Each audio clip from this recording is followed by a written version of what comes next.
media yang saya hormati, Presiden Jokowi baru saja menerima tongkat keketuaan ASEAN dari Perdana Menteri Hun Sen.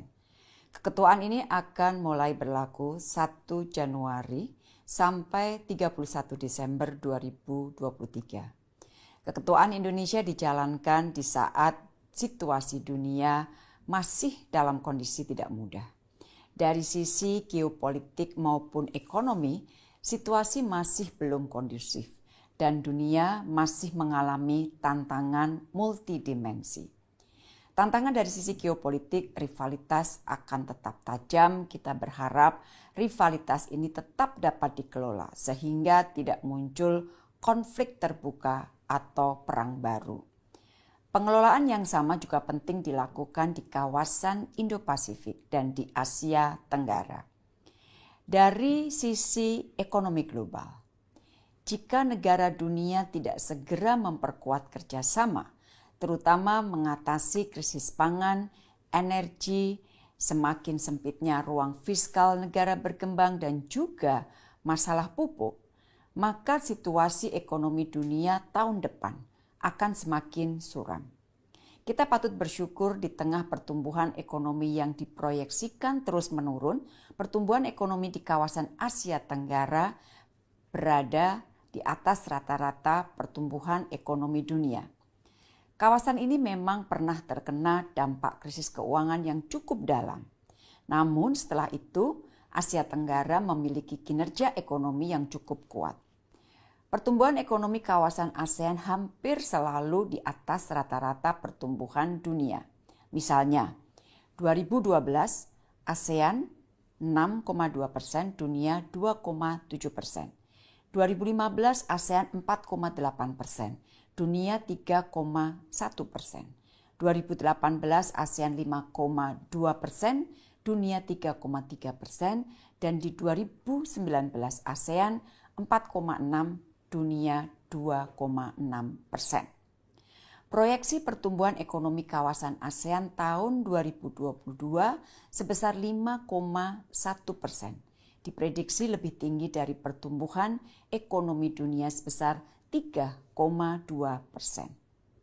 Kalau kita lihat kinerja ekonomi masing-masing negara ASEAN untuk tahun ini juga cukup baik. Misalnya Indonesia. Untuk kuartal ketiga, Indonesia membukukan pertumbuhan ekonomi 5,72%, naik dari 5,4% pada kuartal kedua. Rekan-rekan, tren inilah yang ingin dijaga oleh Indonesia. Indonesia ingin menjadikan kawasan Asia Tenggara tetap menjadi pusat pertumbuhan, an epicentrum of growth. Tren ini akan dapat dijaga jika ASEAN tetap mampu menjadi motor stabilitas kawasan dan menjaga sentralitasnya. Jika ASEAN mampu menangani kejahatan-kejahatan lintas batas, jika ASEAN terus memperkuat ketahanan kesehatan, energi, pangan, dan keuangan, jika ASEAN terus memperhatikan kepentingan rakyatnya, termasuk para pekerja dan pekerja migran, jika ASEAN terus memberikan perhatian terhadap peningkatan proteksi dan promosi hak asasi manusia, dan yang tidak kalah pentingnya, lebih mendekatkan ASEAN dengan kepentingan rakyat. Singkat kata, Indonesia menginginkan agar ASEAN tetap penting dan relevan. To make ASEAN matters. Penting dan relevan ke dalam bagi rakyatnya, penting dan relevan keluar bagi kawasan Indo-Pasifik dan dunia. Dengan dasar pemikiran inilah, maka keketuaan Indonesia akan mengambil tema ASEAN Matters, Epicentrum of Growth.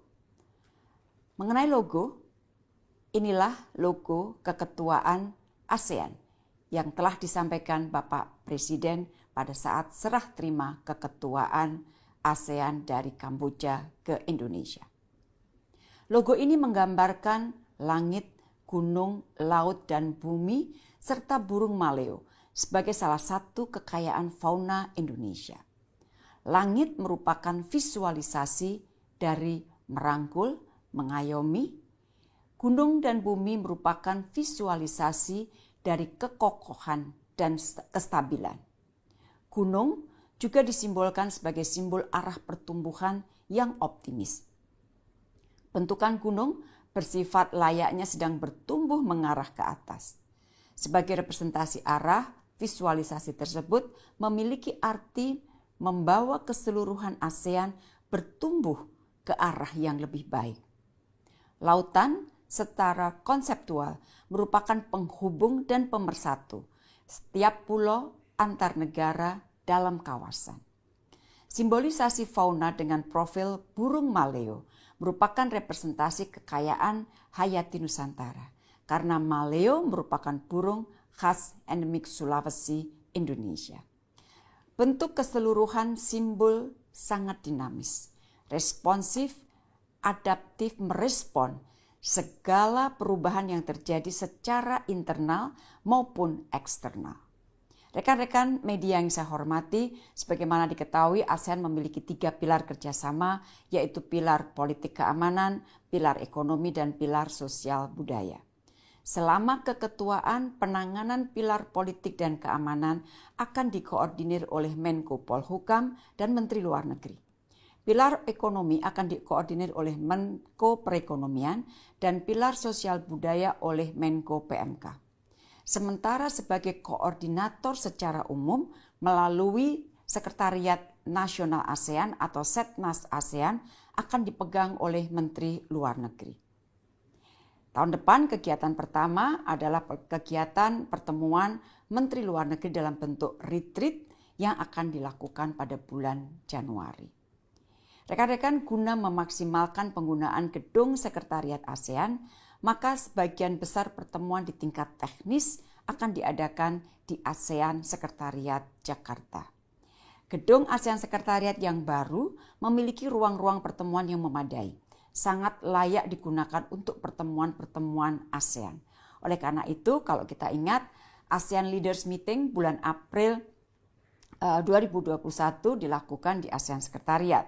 Demikian juga dengan pertemuan khusus para Menteri Luar Negeri yang dilakukan 27 Oktober juga dilakukan di ASEAN Sekretariat. Dan sejauh ini untuk tahun depan saja diperkirakan akan lebih dari 50 pertemuan yang akan dilakukan di ASEAN Sekretariat. Kita juga akan menggelar flagship events pada saat keketuaan, antara lain Indo-Pacific Infrastructure Forum dan ASEAN Creative Economy Business Forum. Rekan-rekan, demikian yang dapat saya sampaikan. Bismillahirrahmanirrahim. Dengan niat baik dan kerja keras, mudah-mudahan keketuaan Indonesia di ASEAN akan dapat membawa manfaat tidak saja bagi rakyat Indonesia, namun juga bagi rakyat ASEAN dan dunia. ASEAN Matters Epicentrum of Growth. Terima kasih.